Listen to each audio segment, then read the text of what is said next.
Charles Miller's world turns upside down as a grotesque insectoid creature extends its chitinous appendage, requesting his reproductive material. The Tsenkethi diplomat, Yuna, stands before him in the sterile conference room of the United Earth Government headquarters, her compound eyes reflecting the harsh fluorescent light. "We face extinction, Dr. Miller." Yuna clicks through her mandibles, her pheromones filling the air with an oddly enticing scent. "Your genetic material could save our entire species." Charles, a 32-year-old geneticist, feels his stomach churn at the sight of Yuna's exoskeleton, but can't help being drawn to her alien allure. He glances at the UEG officials flanking him, their eager expressions betraying their political aspirations. "This is unprecedented," Charles manages, his scientific curiosity warring with his visceral disgust. "I need to understand your biology better before I can even consider this request." The UEG representatives lean forward, sensing a potential goldmine of galactic influence. "Dr. Miller, your cooperation could secure humanity's position in interstellar politics," one official whispers urgently. "Not to mention the substantial personal compensation we're prepared to offer." As Charles hesitates, the doors burst open.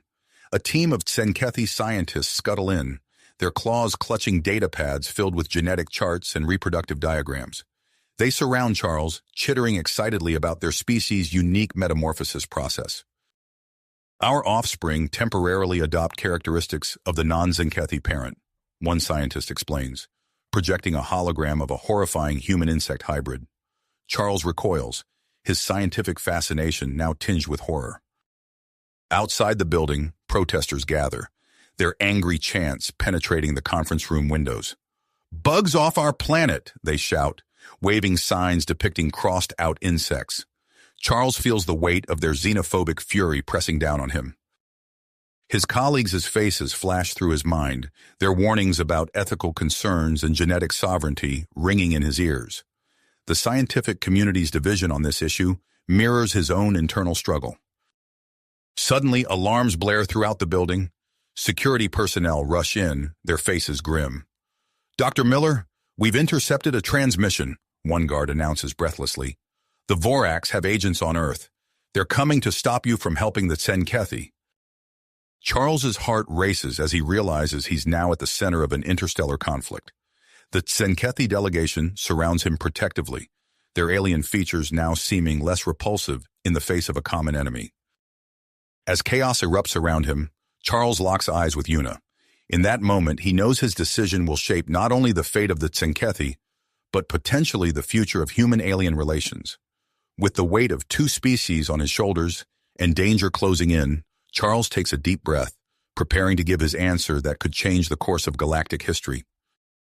Charles opened his mouth to respond, but before he could utter a word, he found himself reconsidering. The weight of the decision before him suddenly felt too immense to rush into hastily. "I need more information," he said, his voice steady despite the chaos around him. "I can't make a decision of this magnitude without fully understanding what's at stake." Yuna's antennae twitched, a gesture Charles was beginning to recognize as a sign of both surprise and respect. "What do you propose, Dr. Miller?" "I want to see your ship," Charles replied, his scientific curiosity overriding his initial revulsion. "I need to observe your living conditions, your research facilities. Only then can I make an informed decision." The UEG officials exchange glances, their eyes gleaming with opportunity. "This could be invaluable," one whispered, barely containing his excitement. Within hours, Charles found himself stepping onto the Tsenkethi vessel, his senses overwhelmed by the alien environment. The ship's interior was stark and utilitarian, a far cry from the sleek human designs he was accustomed to. The air was thick with an unfamiliar scent, a cocktail of pheromones that made his head swim and his heart race. As he moved through the corridors, guided by Yuna and flanked by curious Tsenkethi scientists, Charles couldn't help but marvel at the advanced technology surrounding him. The genetic manipulation equipment he glimpsed in passing far surpassed anything available on Earth. "Dr. Miller," a melodious clicking caught his attention. He turned to see a female Tsenkethi approaching, her iridescent wings catching the light. I am Dr. Zix, lead geneticist of our expedition. Charles found himself strangely captivated by Dr. Zix's delicate mandibles and the complex patterns adorning her exoskeleton. It's a pleasure to meet you, Dr. Zix, he managed, surprised by the sincerity in his voice. As they toured the ship's facilities, Dr. Zix explained the intricacies of Tsenkethi biology in greater detail. Our species is facing a critical mutation in our chrysalis stage, she clicked, projecting a hologram of the Tsenkethi life cycle. This mutation prevents proper metamorphosis, leading to a cascade of genetic issues. Charles leaned in, fascinated despite himself. And you believe human DNA could stabilize this process? Precisely, Una interjected, her presence intensifying the pheromone-induced haze in Charles's mind. Our research suggests that the unique properties of human genetic material could provide the stability our chrysalises desperately need. As Charles immersed himself in discussion with the two female Tsenkethi, he found his perception shifting. Their alien features no longer seemed repulsive. Instead, he began to appreciate the grace of their movements, the complexity of their biology. Hours slipped by as Charles delved deeper into the Tsenkethi's research, poring over data and genetic sequences alongside Dr. Zix and Una. The more he learned, the more his scientific curiosity overtook his initial hesitation. During a late-night research session, hunched over a holographic display of Tsenkethi DNA, Charles had a sudden flash of insight. What if we combined human DNA with a synthesized enzyme? He muttered, fingers flying over the controls. It could potentially stabilize the chrysalis at the critical point of metamorphosis. Dr. Zix's antenna quivered with excitement as she reviewed his calculations. This could work, she clicked, her mandibles spread wide in what Charles now recognized as a smile. Una moved closer, her compound eyes reflecting the holographic display. Dr. Miller, you may have just saved our species, she said, her voice thick with emotion. In that moment, overwhelmed by the breakthrough and the intoxicating pheromones, Charles found himself drawn to Una. Her alien features now seemed beautiful, alluring. He leaned in, his heart pounding. Suddenly, alarms blared throughout the ship, shattering the moment. A Tsenkethi officer burst into the lab, his exoskeleton dripping with agitation. We've received orders from Earth's military, the officer clicked urgently. We're being forced to leave the planet immediately. Charles's mind reeled, torn between the imperative to return to Earth and the burning desire to continue his vital research. As he grappled with this impossible choice, his personal communicator chirped. It was a message from his colleague at the Earth Genetics Institute. Charles, danger imminent. Extremist groups planning attack on Tsenkethi ship before departure. Decision crucial. Future of human-alien relations at stake. The weight of two worlds pressed down on Charles as he stood in the alien lab, caught between Earth and the stars, forced to make a decision that would echo across the galaxy. Charles's heart raced as he processed the urgent message from his colleague. The immediacy of the threat, coupled with the weight of his recent scientific breakthrough, left him reeling. He glanced at Una, her alien features no longer repulsive, but strangely captivating. In that moment, Charles made a decision that would alter the course of his life and potentially reshape interspecies relations. I'm staying, he announced, his voice steady despite the chaos erupting around them. My work here is too important to abandon.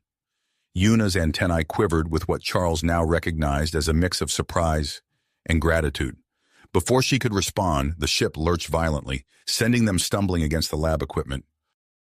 We're under attack, Dr. Zix clicked urgently, her iridescent wings fluttering in agitation. Earth's fighters are targeting our propulsion systems. Charles rushed to the nearest viewport, his stomach dropping as he witnessed the barrage of missiles streaking towards them. The Tsenkethi vessel shuddered under the assault, alarms blaring throughout its corridors. We need to get out of here, Charles shouted over the din. Can we initiate an emergency departure? Una nodded, her compound eyes reflecting the chaos around them.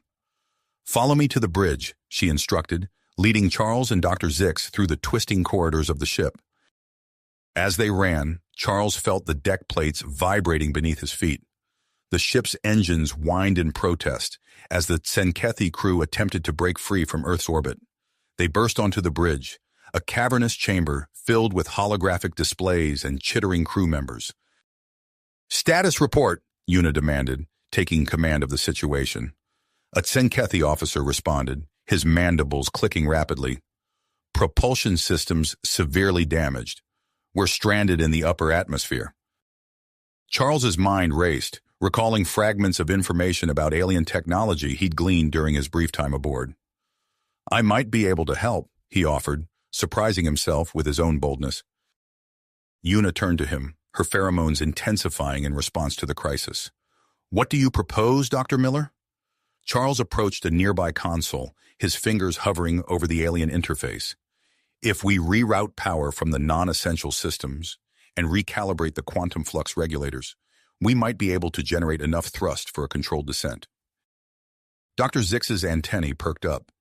"That's actually quite brilliant," she clicked, moving to assist him. As they worked feverishly to implement Charles's plan, he found himself hyper-aware of Una's presence beside him. The intricate patterns on her exoskeleton seemed to shimmer under the harsh emergency lighting, and he marveled at the graceful movements of her limbs as she coordinated the crew's efforts. Back on Earth, Dr. Elena Rodriguez sprang into action upon receiving Charles's urgent message. She knew time was of the essence. With trembling fingers, she dialed a secure line to Admiral James Harper's office. "Admiral Harper," Elena said, her voice tight with urgency. "This is Dr. Rodriguez from the Earth Genetics Institute. I have critical information regarding the Tsenkethi situation and a potential Vorax infiltration." The Admiral's gruff voice came through the line. "Go ahead, Doctor. What's the situation?" Elena quickly relayed Charles's findings, emphasizing the groundbreaking nature of the research and the threat posed by the Vorax agents. As she spoke, she could almost hear the gears turning in the Admiral's mind. "This changes everything," Harper muttered. "Thank you, Dr. Rodriguez. I'll take immediate action." True to his word, Admiral Harper wasted no time. He issued a ceasefire order to the Earth fighters and dispatched a rescue team to assist the damaged Tsenkethi ship. Simultaneously, he activated a covert task force to root out the Vorax infiltrators within Earth's security apparatus. Aboard the Tsenkethi vessel, Charles, Una, and Dr. Zix worked tirelessly to stabilize their descent. As the ship slowly lowered itself through Earth's atmosphere, Charles found himself drawn deeper into the alien world around him. The pheromones permeating the air seemed to heighten his senses, making every interaction with Una feel charged with unspoken tension. In a rare moment of calm as they monitored the ship's systems, Charles turned to Una. "I never imagined I'd find myself in this situation," he admitted, his voice low. "But I'm glad I'm here, with you." Una's antenna twitched in a gesture Charles was beginning to find endearing. "Your presence has been unexpectedly valuable, Dr. Miller," she clicked softly. Their moment was interrupted by Dr. Zix's excited chittering. "Dr. Miller, Una, you need to see this." She waved them over to a holographic display of Tsenkethi DNA sequences. As Charles studied the data, his eyes widened in astonishment. "This can't be right," he muttered, double-checking the results. "The enzyme we identified, it's not just stabilizing the chrysalis stage, it's fundamentally altering Tsenkethi physiology." Dr. Zix nodded enthusiastically. "It appears to be enhancing our adaptive capabilities far beyond what we anticipated. And look at these projections for physical changes." The implications of their discovery hung heavy in the air. Charles realized that the treatment they were developing could do more than save the Tsenkethi from extinction. It could completely reshape their species, potentially making them more visually appealing to other races. As Charles grappled with the ethical implications of their findings, alarms blared once again. A Tsenkethi officer burst into the lab, his exoskeleton radiating agitation. "A Galactic Council representative has entered Earth's solar system," he announced breathlessly. "Captain Zara Kavash demands to speak with our leaders and the human, Dr. Miller, immediately." Charles exchanged glances with Una and Dr. Zix, realizing that their actions had catapulted them onto an interstellar stage. As they prepared to face this new development, Charles couldn't help but wonder how his decisions would shape the future of human-alien relations and his own place in this vast, complex universe. Cosmic Arena. The weight of responsibility pressed heavily on his shoulders as he followed Yuna and Dr. Zix towards the bridge to meet with Captain Zara Kavash. As they navigated the corridors of the damaged Tzenkethi ship, Charles couldn't help but marvel at the resilience of the alien crew. Despite the recent attack and the looming threat of Victor Graves' extremist faction, the Tzenkethi worked with quiet efficiency to repair their vessel. The bridge doors slid open with a soft hiss, revealing a striking figure standing at the helm. Captain Zara Kavash cut an imposing silhouette against the backdrop of Earth visible through the view screen.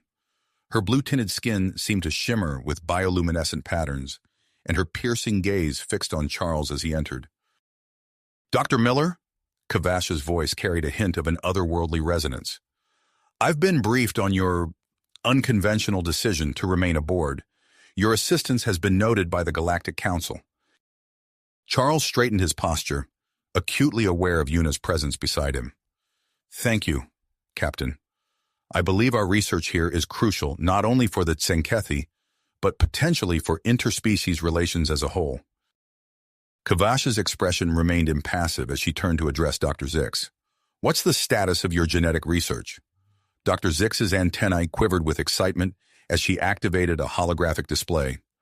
"Captain, the results have far exceeded our initial projections. The enzyme treatment we've developed is not only stabilizing the chrysalis stage, but initiating unexpected physiological changes in our test subjects." The hologram flickered to life, showing a time-lapse of a Tzenkethi specimen undergoing a remarkable transformation. Charles watched in awe as the subject's hard exoskeleton gradually smoothed, its insectoid features softening into something more humanoid. "Fascinating," Kavash murmured, her bioluminescent markings pulsing with interest. "And what are the implications of these changes?" Before Dr. Zix could respond, alarms blared throughout the ship.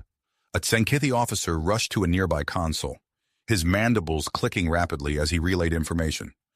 "Captain, we've detected an approaching vessel. It's of Earth origin, but not responding to hails." Charles felt his heart sink. "Graves," he muttered, exchanging a worried glance with Yuna. Captain Kavash's eyes narrowed. "Raise shields and prepare defensive measures. Dr. Miller, I need you to contact your Earth authorities immediately. We cannot risk further damage to this vessel." As Charles hurried to establish communication with Admiral Harper, he noticed Yuna swaying slightly, her hand pressed against her carapace. "Yuna, are you all right?" She blinked, her compound eyes seeming to shimmer. I'm not sure. I feel strange." Dr. Zix rushed to Yuna's side, scanner in hand. Her antennae twitched rapidly as she analyzed the readings.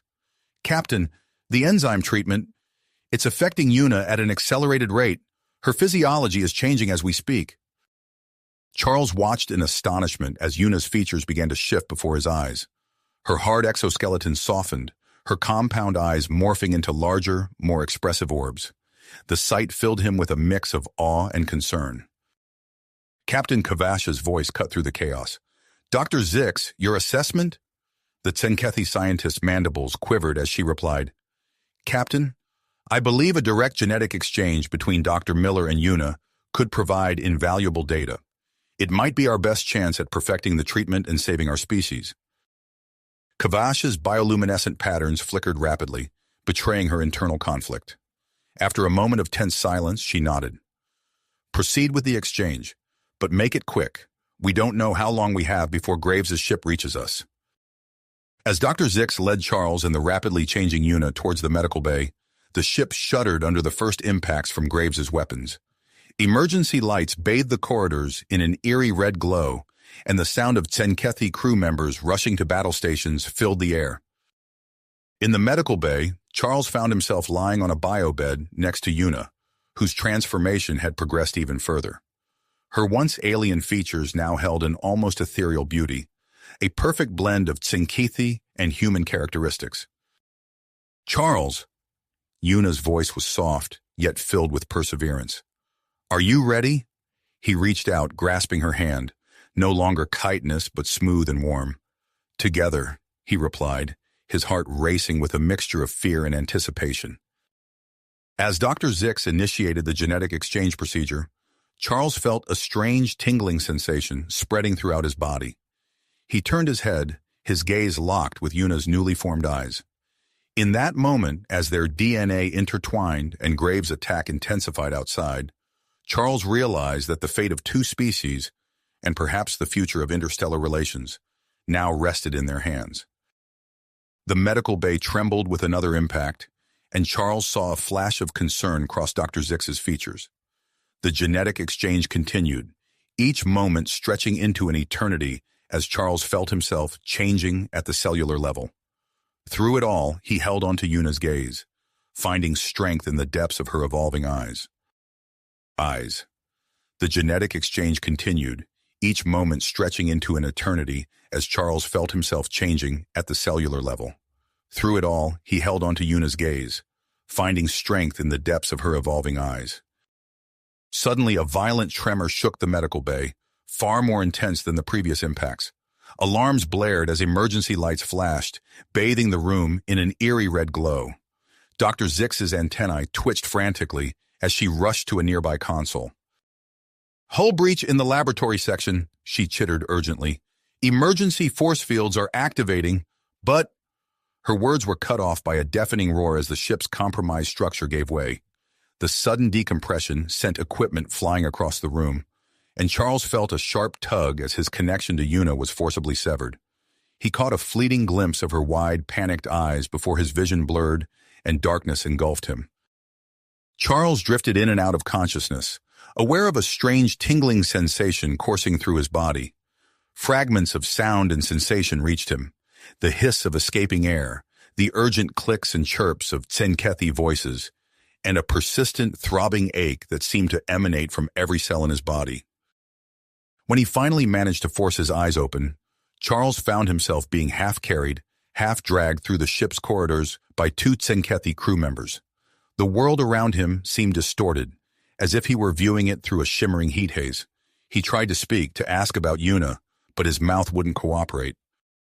"Dr. Miller, stay with us," a familiar voice commanded. Charles turned his head with effort, recognizing Captain Zara Kavash's imposing figure leading the evacuation team. Her bioluminescent patterns pulsed rapidly, betraying her concern despite her composed demeanor. As they rounded a corner, Charles caught sight of another group of Tsenkethi carrying an unconscious form.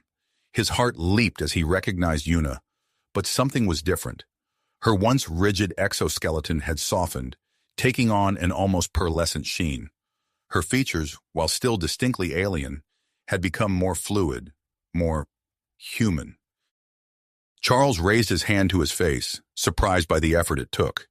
His eyes widened as he saw the faint, chitinous gleam that now covered his skin. The genetic exchange, interrupted as it was, had left its mark on both of them. Captain Kavash led them into a heavily reinforced section of the ship. Dr. Zix was already there, her movements frantic as she set up makeshift medical equipment. "Quickly," she urged, "we must stabilize them before—" The ship lurched violently, throwing everyone off balance. Kavash steadied herself against a bulkhead, her bioluminescence flashing in patterns Charles now recognized as alarm. "Status report," she barked into her communicator. A staticky voice replied, barely audible over the sound of buckling metal. "Captain, Earth Defense Forces have engaged Graves' vessel.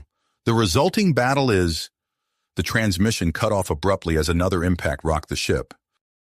Kavash's expression hardened. She turned to Dr. Zix, her voice low and urgent. "How long do you need?" Dr. Zix's antennae quivered as she glanced between Charles and Yuna. "I don't know if I can complete the procedure here. Their DNA is still actively recombining. If we don't stabilize them soon—" "You have 10 minutes, Kavash interrupted. "After that, we evacuate to my ship. Understood?" As Dr. Zix nodded and returned to her work, Charles felt a wave of dizziness wash over him. He closed his eyes, trying to focus on the sensations in his body. The tingling had intensified, and he could almost feel his cells shifting, rearranging themselves into new patterns. A warm touch on his arm startled him. He opened his eyes to find Yuna beside him, her newly formed eyes filled with a mix of fear and wonder. "Charles," she whispered, her voice carrying a new, melodic quality. "What's happening to us?" Before he could answer, Dr. Zix appeared between them, scanner in hand. Your DNA is still merging, she explained rapidly. The interrupted procedure left you both in an unstable state. We need to complete the genetic exchange, or... Another violent shudder ran through the ship, cutting off Dr. Zix's words. Captain Kivash's voice rang out, sharp and commanding. All non-essential personnel, evacuate to my vessel immediately. Dr. Zix, prepare to move the patients. As the room erupted into a flurry of activity, Charles reached out and grasped Yuna's hand. Her skin, now smooth and warm, felt both alien and familiar beneath his touch. They locked eyes, a wordless understanding passing between them. Dr. Zix worked feverishly, attaching monitoring devices and injecting them with stabilizing compounds. The ship continued to shake around them, the sounds of battle growing ever closer. Suddenly, a blinding flash of light filled the room, followed by a bone-jarring impact that sent everyone sprawling. Charles felt Yuna's grip tighten on his hand as darkness once again threatened to overtake him. Through the haze of semi-consciousness, he heard Captain Kavash's voice, tight with barely controlled panic. Graves' ship has collided with us. Life support is failing. We need to... The rest of her words were lost as Charles felt a surge of energy course through his body. His vision blurred, the room around him seeming to dissolve into swirling patterns of light and color. Beside him, he sensed rather than saw Yuna undergoing a similar transformation. As the ship's systems failed around them and the very air seemed to crackle with energy, Charles felt his mind expanding, reaching out to touch Yuna's consciousness. Memories and emotions flowed between them, human and Senkethi experiences merging into something entirely new. In that moment of connection, as their bodies and minds transformed, Charles caught a fleeting glimpse of a future yet to be written, a future where the boundaries between species blurred, where understanding bridged the vast gulfs of space and biology. The last thing Charles heard before the world erupted into blinding light was Dr. Zix's voice, strained but determined. Hold on, I'm initiating the final catalyst. This might be our only chance to...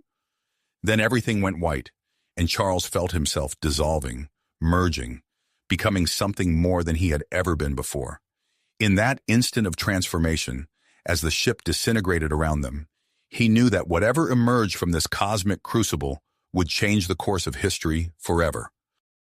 The blinding white light faded, and Charles felt himself drifting, formless and weightless. His consciousness ebbed and flowed, merging with Yuna's and someone else's. Dr. Zix, he realized dimly. The three of them were intertwined, their very essence melding into a singular entity. Time lost all meaning as they floated through the void. Slowly, a cocoon of energy formed around them, pulsating with a soft, otherworldly glow. As days passed, the cocoon grew and changed, developing a hard, crystalline outer shell that shimmered with an iridescent light. Unbeknownst to the merged beings, their apparent demise had sent shockwaves through both human and Senkethi societies. On Earth, crowds gathered in city squares, holding candles and sharing stories of Charles Miller, the scientist who gave his life in an attempt to save an alien species. The Senkethi, facing the loss of their last hope, began the solemn process of preparing for their species' extinction. However, one person refused to accept this apparent tragedy. Captain Zara Kavash, her bioluminescent patterns flickering with dedication, ordered a meticulous search of the debris field. Her advanced sensors picked up trace amounts of the unique radiation produced during the genetic merger. There, Kavash said, her voice tight with anticipation as she pointed to a faint energy signature on the ship's main view screen. Follow that trail. The Senkethi vessel glided silently through space, its sensors straining to detect the faintest traces of the unusual radiation. After days of searching, they found it, a basketball-sized crystalline cocoon floating in a distant part of the solar system. As the cocoon was brought aboard, Kavash assembled a team of the galaxy's foremost xenobiologists. Dr. Ilara Voss, a renowned expert in interspecies genetics, led the group as they began a series of non-invasive experiments to understand the cocoon's contents and purpose. Fascinating, Dr. Voss murmured, her eyes wide as she studied the readouts from her scanner. It's definitely organic, but unlike anything I've ever seen before. The genetic structure is constantly shifting. Days passed, and the cocoon continued to evolve. Intricate swirling patterns developed on its surface, pulsing with bioluminescent light. Dr. Voss spent hours analyzing the patterns, her excitement growing with each new discovery. "Captain," she called out one day, her voice trembling with excitement. "These patterns, they correspond to brainwave activities, but not just one, 3 distinct entities, somehow merged yet still individually identifiable." Kavash's bioluminescence flickered rapidly as she processed this information.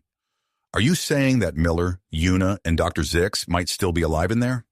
Before Dr. Voss could respond, the ship's communication officer interrupted. "Captain, we're picking up a distress signal. It's weak, but it matches Tsenkethi technology. It's coming from an unexplored sector of space." Kavash's eyes narrowed as she considered this new development. "Plot a course to the signal's origin? We'll investigate." As the ship prepared for faster-than-light travel, the cocoon's activities intensified. The bioluminescent patterns flashed rapidly, and a low-frequency hum filled the air. Dr. Voss watched in awe as the cocoon's surface began to crack, revealing a soft, pulsating interior. "Captain, something's happening!" she called out urgently. Just as the ship initiated its jump, the cocoon split open with a burst of energy. From within emerged a humanoid figure, its form still shifting and stabilizing. The being opened its eyes, revealing irises that swirled with the combined genetics of human and Tsenkethi DNA. The hybrid reached out, its newly formed limbs trembling.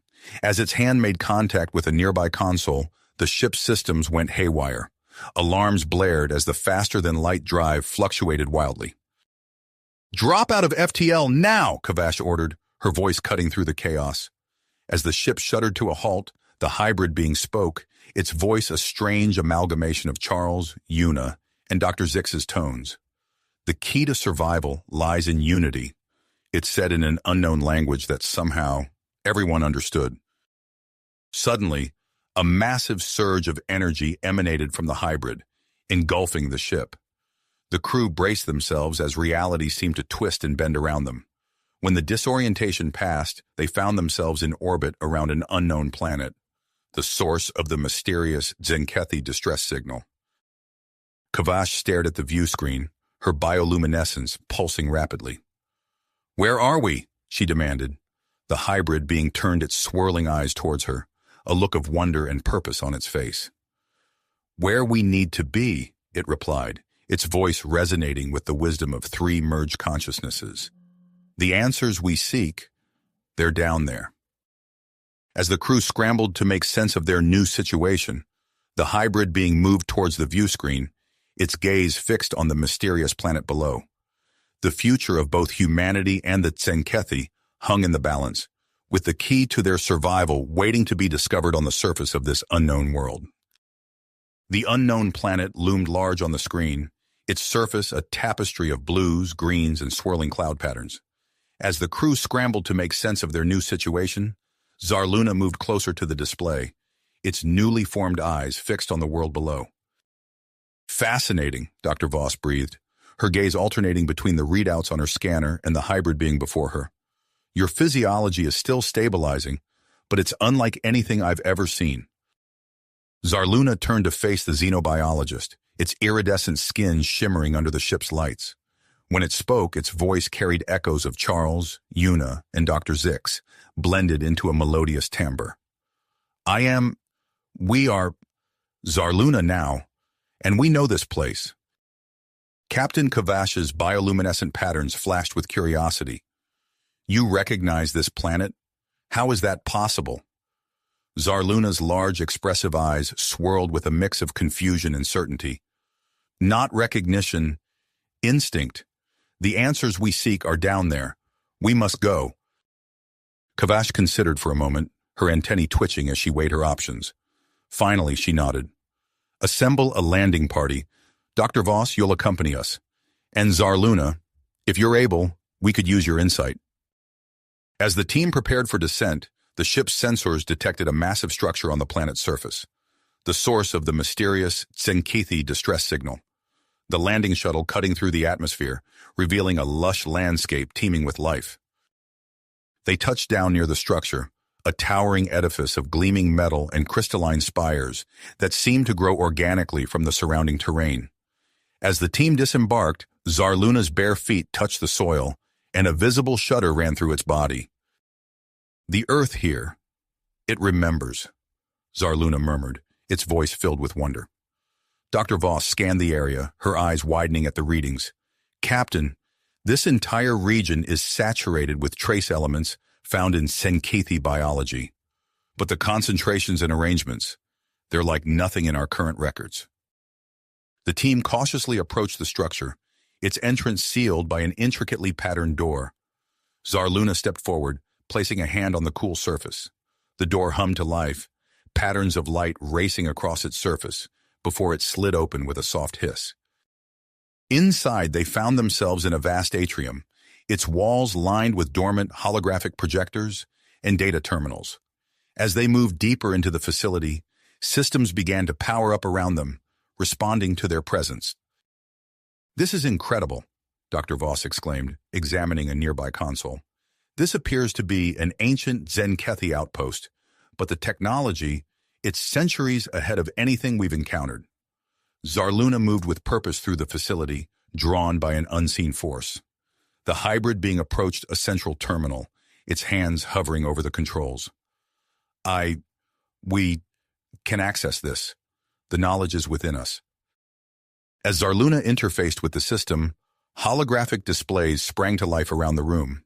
They showed images of Tzenkethi scientists working feverishly, their forms subtly different from the modern Tzenkethi. "They knew," Zarluna said, its voice filled with a mixture of awe and sadness. "They foresaw the genetic bottleneck that would threaten their species. This place, it was their attempt to find a solution." The holograms shifted, showing radical genetic modifications, Tzenkethi forms evolving and changing.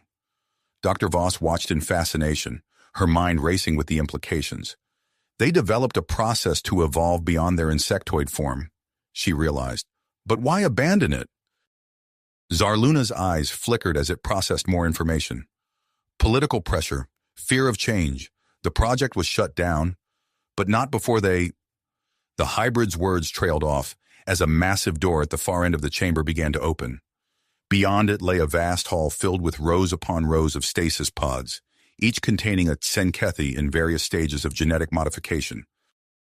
Captain Kavash's bioluminescence flashed rapidly. By the cosmic tide, there must be thousands of them. Zarluna approached the nearest pod, placing a hand on its surface. A connection formed, and the hybrid gasped. "They're alive, suspended, waiting, and we know how to wake them." Dr. Voss hurried to Zarluna's side, her scanner whirring. "This could be the solution to the Tzenkethi extinction crisis, but the ethical implications of reviving them, of essentially altering an entire species..." Kavash's antennae twitched as she considered the magnitude of their discovery.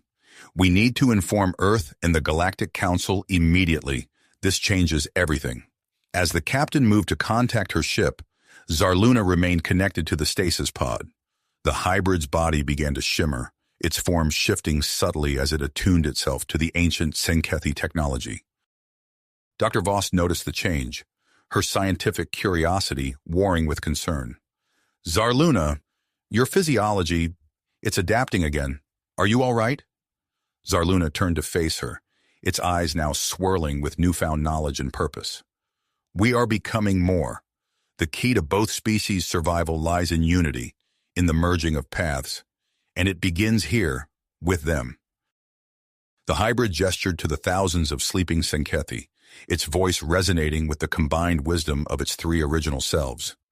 "We stand at a crossroads of history, Dr. Voss. The next steps we take will shape the future of two species, and perhaps the entire galaxy." As if in response to Zarluna's words, the facility hummed with renewed energy. Lights flickered to life throughout the stasis chamber, and the pods began to emit a soft, pulsating glow. The ancient Tzenkethi outpost, dormant for centuries, was awakening, and with it, the promise and peril of a new era in interspecies relations. relations. The weight of their discovery hung heavy in the air as the team contemplated the implications. Suddenly, Zarluna's form began to flicker, its once stable appearance wavering like a mirage. Dr. Voss's scanner emitted a series of urgent beeps as she rushed to the hybrid's side. "Zarluna's cellular structure is destabilizing," she announced, her voice tight with concern. "The merger of 3 distinct genetic profiles is proving too volatile to maintain." Captain Kavash's antennae twitched in alarm. "What can we do?" Before Dr. Voss could respond, a communication came through from the ship in orbit. "Captain, we've detected another vessel entering the system. It's Admiral Harper's ship." The timing couldn't have been more critical. As Admiral Harper's vessel approached, the situation on the ancient Zenkethi outpost reached a tipping point. Zarluna collapsed to the floor, its body racked with violent tremors. Dr. Voss worked feverishly, her fingers flying over her equipment, as she fought to stabilize the hybrid's condition. "I think I know what's happening," she said, her eyes never leaving her scanner. Zarluna's unique physiology requires a constant influx of both human and Zenkethi genetic material to maintain stability. Without it, the merge form is breaking down. As if on cue, a shuttle from Admiral Harper's ship touched down near the facility. The Admiral himself emerged, accompanied by Zala, Yuna's Zenkethi sister. They were quickly briefed on the dire situation. Admiral Harper, his face etched with lines of concern, stepped forward.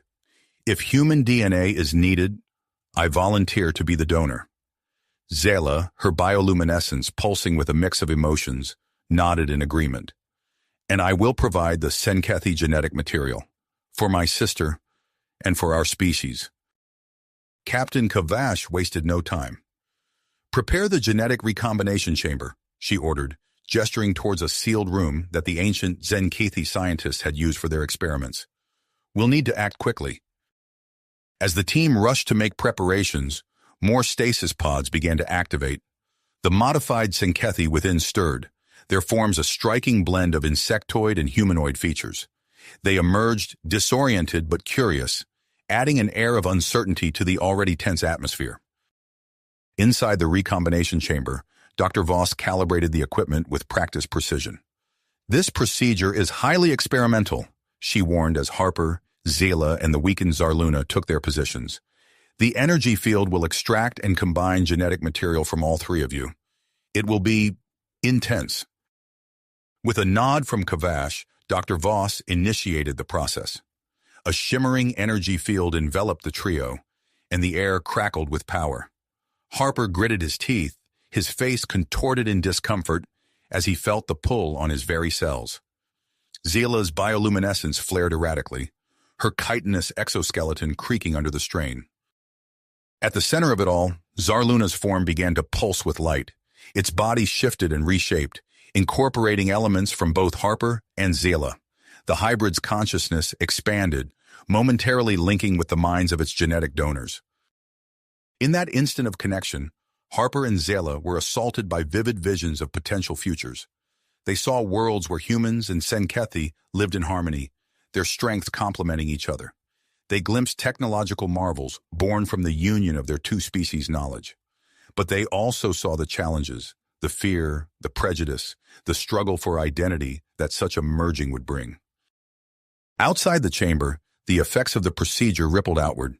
The facility's ancient systems surged to life, holographic displays flickering with data from long-ago experiments. The planet itself seemed to respond, with nearby plant life growing at an accelerated rate and local fauna exhibiting sudden mutations. In orbit, the crews of both ships detected a massive surge of unknown radiation emanating from the planet's surface. Communication systems crackled with interference, effectively cutting off the landing party from outside contact. As the procedure reached its climax, Zarluna's body emitted a blinding flash of light. The energy overloaded the facility's systems, plunging the outpost into momentary darkness. When emergency power kicked in, all eyes turned to the recombination chamber.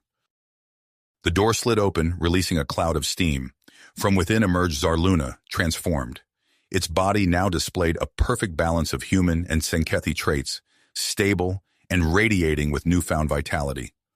Harper and Zella followed, exhausted but changed, their own bodies subtly altered by the intense genetic exchange.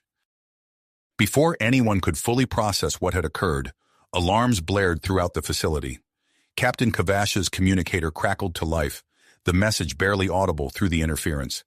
Captain, unidentified objects, entering atmosphere, converging on your location. Kavash's bioluminescence flashed with urgency. Security team, prepare for potential hostilities. Dr. Voss, see to the Admiral and Zella. Zarluna, if you're able, we could use your insight on these new developments. Zarluna nodded, its newly stabilized form moving with fluid grace. As it interfaced with the facility's ancient systems, its eyes widened with newfound understanding. The outpost's defenses, it said, its voice a harmonious blend of its original components. I can activate them.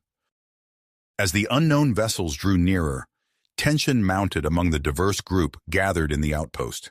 Humans, Tsenkethi, and the newly awakened hybrids stood side by side, facing an uncertain future. The air thrummed with possibility and danger in equal measure, the fate of two species, and perhaps the galaxy itself, hanging in the balance. Balance as the facility's ancient systems hummed to life.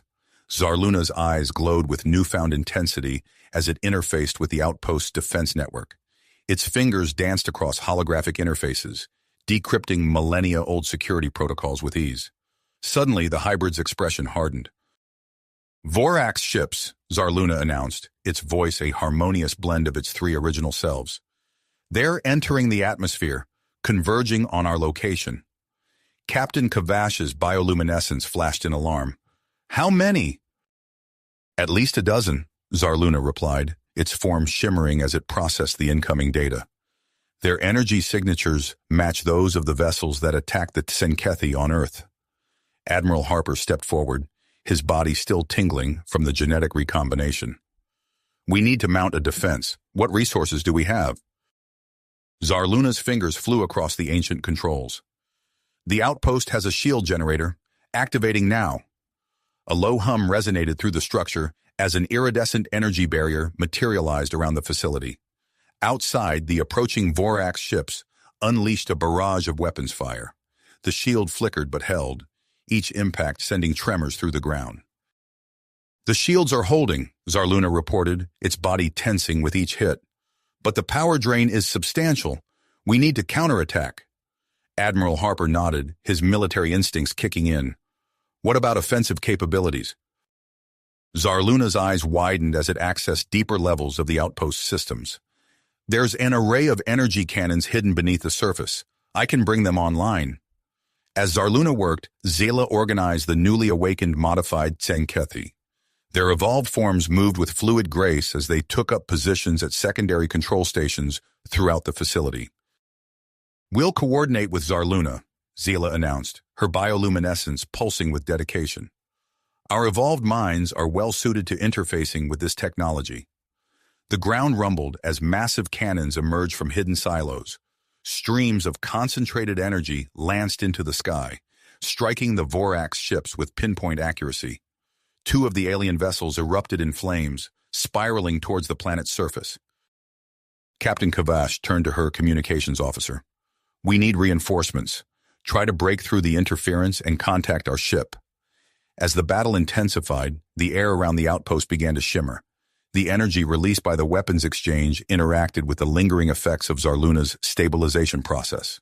Strange, bioluminescent plants burst from the soil, their tendrils reaching skyward. In the distance, unfamiliar creatures emerged from the wilderness, their forms twisted by rapid mutation.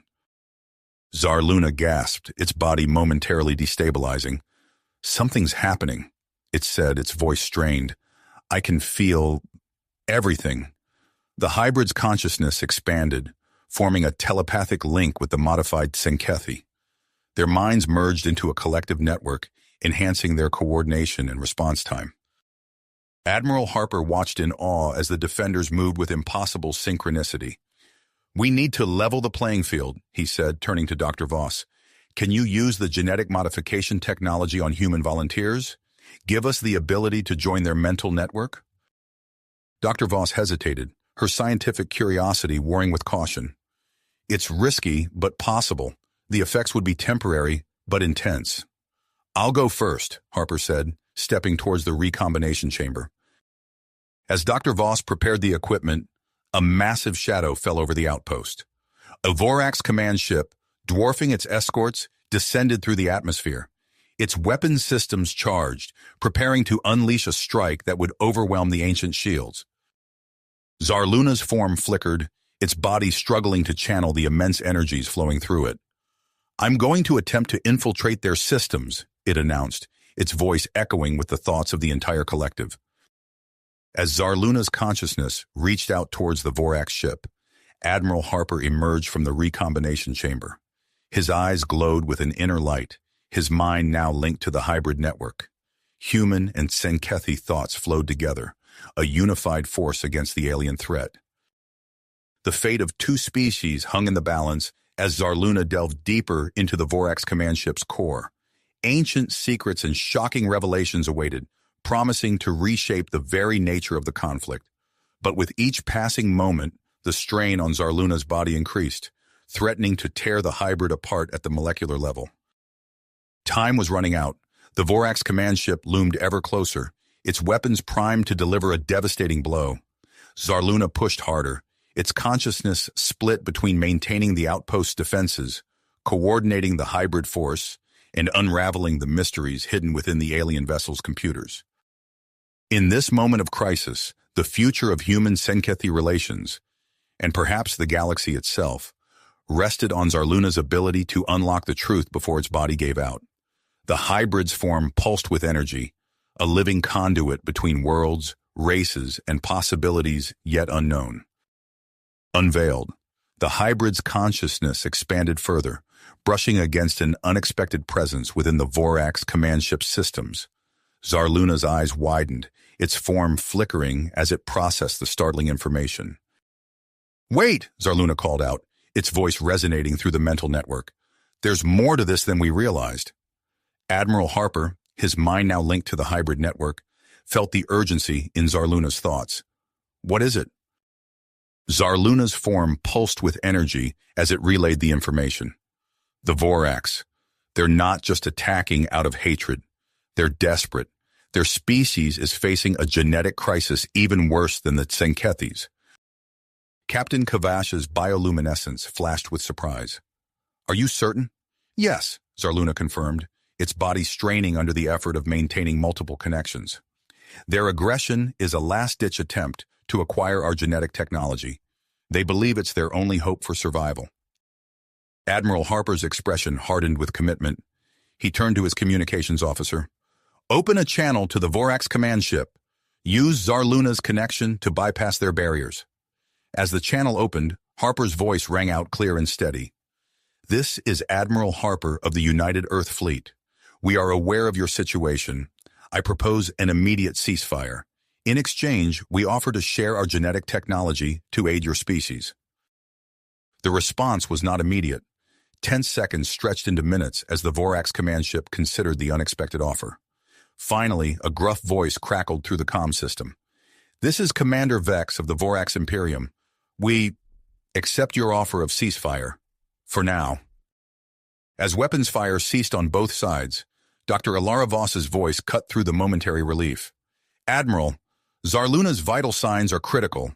The strain of maintaining these connections is tearing it apart at the molecular level." Zila stepped forward, her bioluminescence pulsing with willpower. "I have a solution. Use the genetic modification technology on me. Make my DNA compatible with Zarluna's. I can act as a living stabilizer." Harper hesitated, weighing the risks. "Dr. Voss, is this possible?" Voss nodded, her fingers already flying over the controls of the genetic chamber. "It's risky, but it might be our only chance to save Zarluna and maintain this fragile peace." As Zila entered the chamber, the Vorax command ship signaled again. "We request permission to send a delegation to verify your technology and discuss terms." Kavash glanced at Harper, who nodded. "Granted," she replied. "A small delegation only, under guard." Minutes later, Zela emerged from the chamber, her form shimmering with a new hybrid appearance. She rushed to Zarluna's side, their bodies merging at the point of contact. Zarluna's fluctuating form immediately began to stabilize. As the Vorax delegation landed, led by their chief scientist Dr. Krell, Zarluna's enhanced stability allowed it to focus on facilitating communication between the three species. Its unique perspective proved invaluable in bridging cultural gaps. Dr. Krell's eyes widened as he observed the stable hybrid forms of Zarluna and Zela. "Remarkable," he muttered, his voice a mix of awe and scientific curiosity. "The potential applications—" Harper seized the moment. "Dr. Krell, I propose a joint research initiative. Humans, Tsenkethi, and Vorax working together here, at this outpost. We can develop solutions to benefit all our species." As the Vorax scientists considered the offer, a sudden surge of energy coursed through Zarluna and Zela. Their bodies began to glow, pulsating with an intense light. The two beings started to merge further, their forms blending into a single shimmering entity. The mental network expanded explosively, temporarily linking every individual in the outpost. Human, Tsenkethi, and Vorax alike experienced a moment of profound unity, their minds bridging the gaps between species. The merged form of Zarluna and Zela interfaced with the outpost systems in ways previously unimaginable. Dormant technologies sprang to life, holographic displays flickering with vast amounts of data. Dr. Voss gasped, her scientific mind racing with possibilities. This merge, it's unlocked the full potential of the outpost's genetic engineering capabilities. It could be the key to solving both the Tsenkethi and Vorax genetic crises. As the initial shock wore off, the implications of this new development began to sink in. The merged entity, pulsing with power and knowledge, held the potential to reshape the future of three species. Yet with such power came great uncertainty and risk. Dr. Krell stepped forward, his earlier hesitation replaced by a mix of scientific curiosity and cautious optimism. This changes everything. We must study this phenomenon immediately."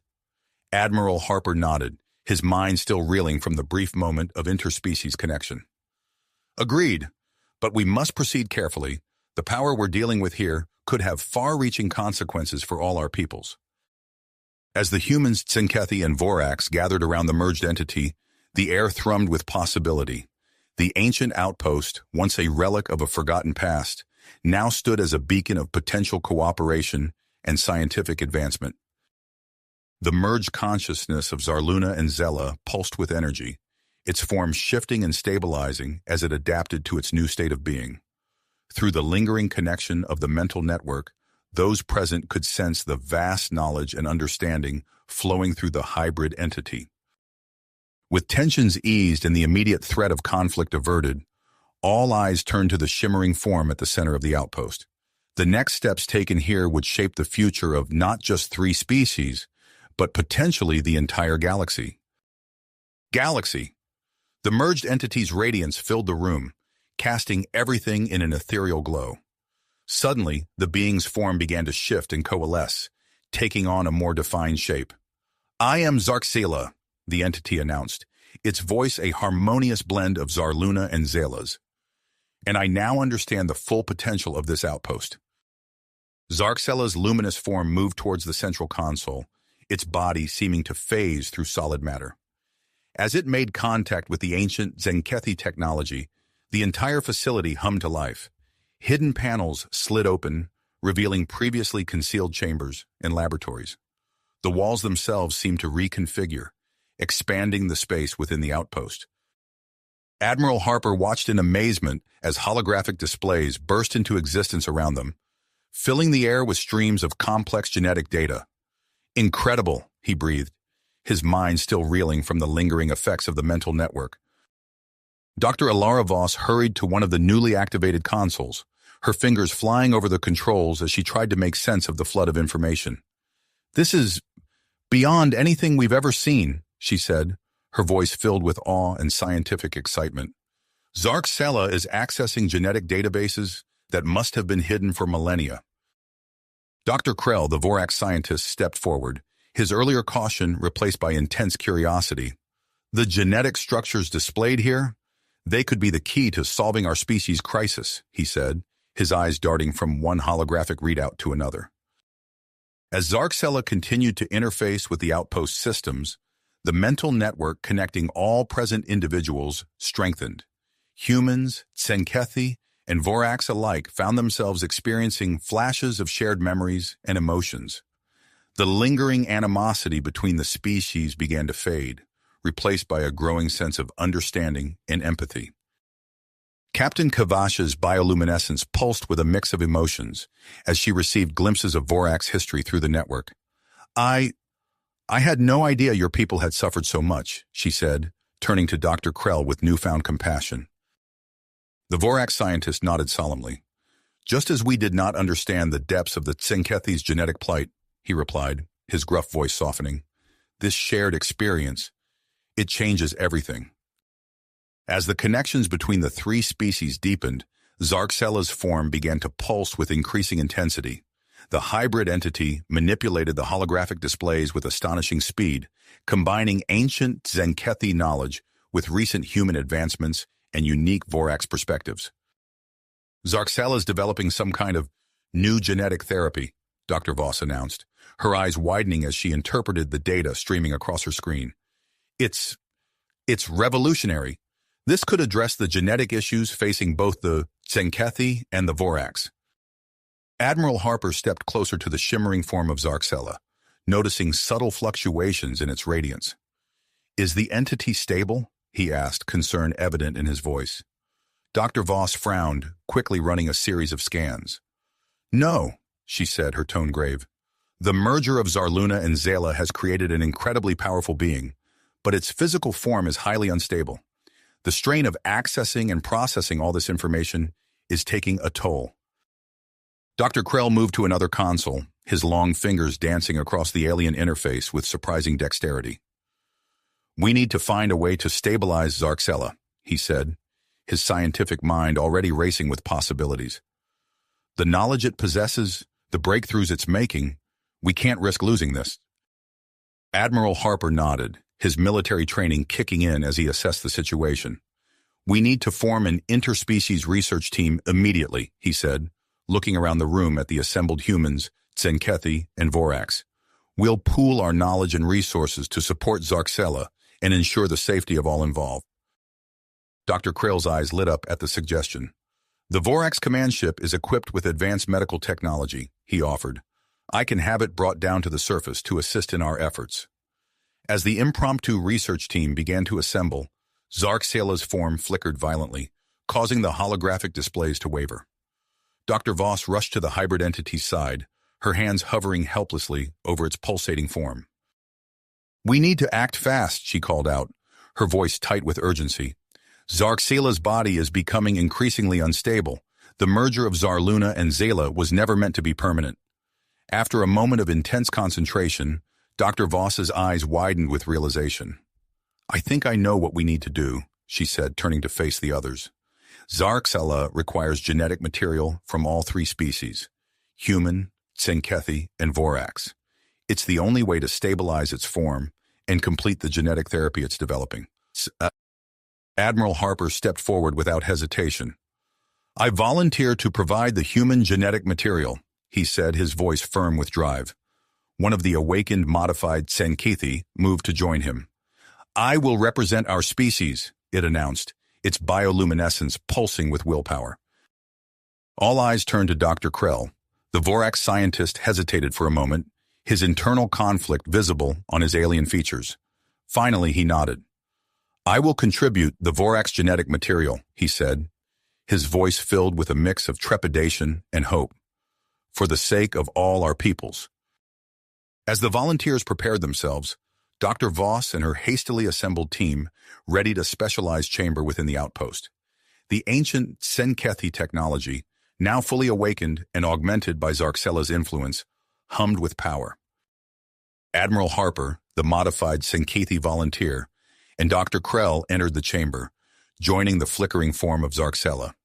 As the chamber doors sealed shut, energy fields sprang to life around them, bathing the occupants in a soft, pulsating glow. Outside, the research team watched anxiously as the outpost systems displayed real-time data on the genetic integration process. The holographic readouts showed the complex interplay of human, Tsenkethi, and Vorax DNA, merging and reconfiguring under Zarxella's guidance. As the procedure reached its climax, a blinding flash of light erupted from the chamber, overloading the outpost sensors and plunging the facility into momentary darkness. When the emergency systems kicked in, restoring power and illumination, all eyes turned anxiously to the chamber doors. With a soft hiss, the doors slid open, releasing a cloud of luminescent mist. From within the chamber emerged 4 distinct figures, each bearing the unmistakable signs of a profound transformation. Admiral Harper, Dr. Krell, and the modified Tsenkethi volunteer stepped out first, their bodies shimmering with a subtle, otherworldly glow. Each bore distinct features from all 3 species. The Admiral's skin now had a faint, iridescent sheen. Dr. Krell's form was more humanoid, but retained some of his Vorax characteristics, and the Tsenkethi's bioluminescence pulsed with newfound intensity. But it was the 4th figure that drew everyone's attention. Zarxella emerged, its form now stable and radiating with power. The merged consciousness of Zarluna and Zayla had been preserved, but the entity before them was something entirely new. Dr. Voss rushed forward, her scientific curiosity overriding her caution. "Are you all right? How do you feel?" Admiral Harper flexed his hand, watching as faint bioluminescent patterns rippled across his skin. "Different," he said, his voice a mix of awe and uncertainty. "But whole." Before anyone could respond, the outpost alarms blared to life. Red warning lights bathed the room in an ominous glow as the facility's computer announced, "Critical power failure imminent. All systems shutting down." The team sprang into action, their newly enhanced bodies moving with surprising speed and coordination. Dr. Voss raced to the nearest console, her fingers flying over the controls. "The genetic integration process drained more power than we anticipated," she reported, her voice tight with tension. "We're losing all our progress." Zarxella stepped forward, its form pulsing with energy. "We must access the outpost's original power source," it announced, its voice a harmonious blend of Zarluna and Zayla's. "There is a hidden chamber beneath us." Without hesitation, Admiral Harper, Dr. Krell, and Zarxella moved to the center of the room. They placed their hands on the floor, their hybrid physiologies allowing them to interface directly with the ancient Tsenkethi technology. The floor beneath them shimmered and parted, revealing a spiral staircase descending into darkness. "Dr. Voss, coordinate the evacuation of non-essential personnel," Admiral Harper ordered as he started down the stairs. "And get that genetic data backed up." The research team scrambled to comply, their movements frantic but purposeful. The modified Tsenkethi and Vorax volunteers assisted in the evacuation, their enhanced strength and agility proving invaluable as parts of the facility began to shake and crumble. Deep below the outpost, Admiral Harper, Dr. Krell, and Zarxella entered a vast circular chamber. At its center stood a massive crystal matrix, its facets dark and lifeless. Zarxella moved towards it, its form rippling with recognition.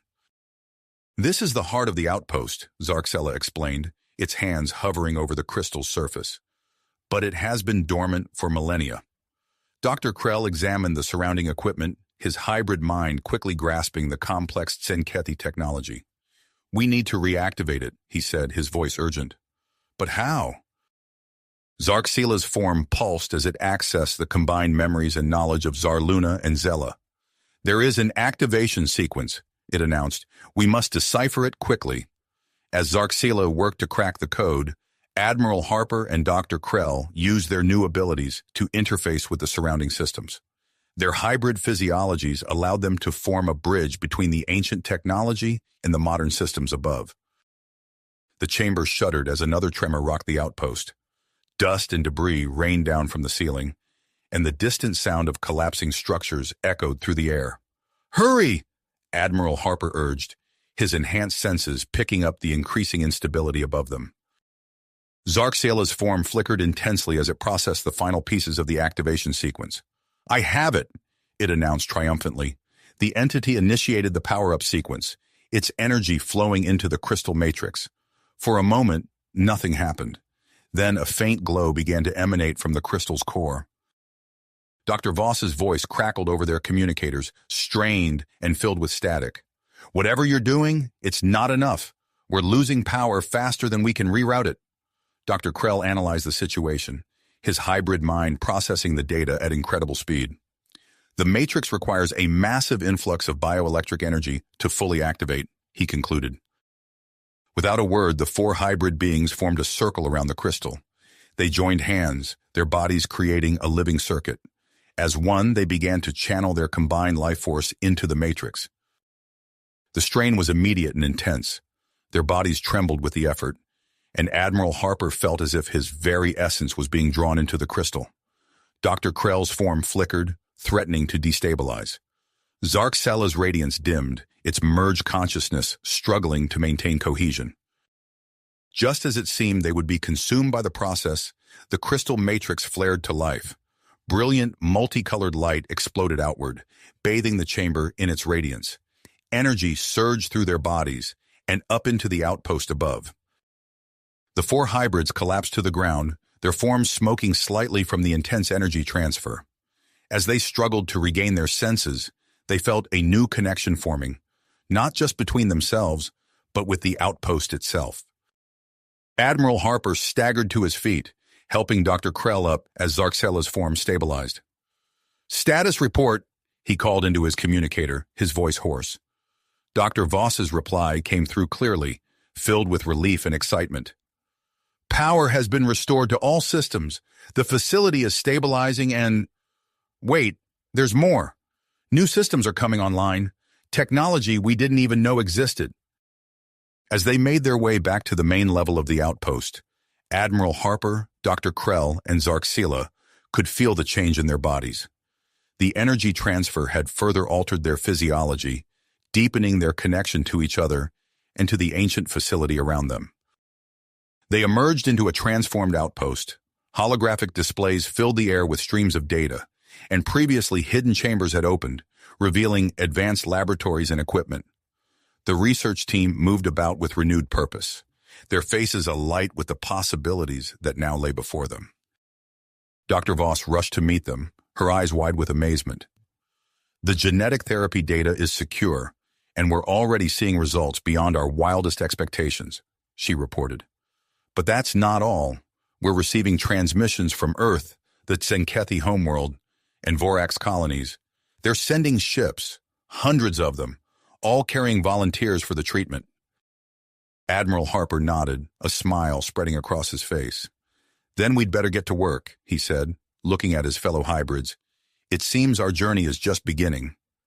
As the outpost hummed with newfound energy and purpose, the four hybrid beings stood at the center of it all. They had averted one crisis, but the true test of their discovery and their newfound unity was yet to come.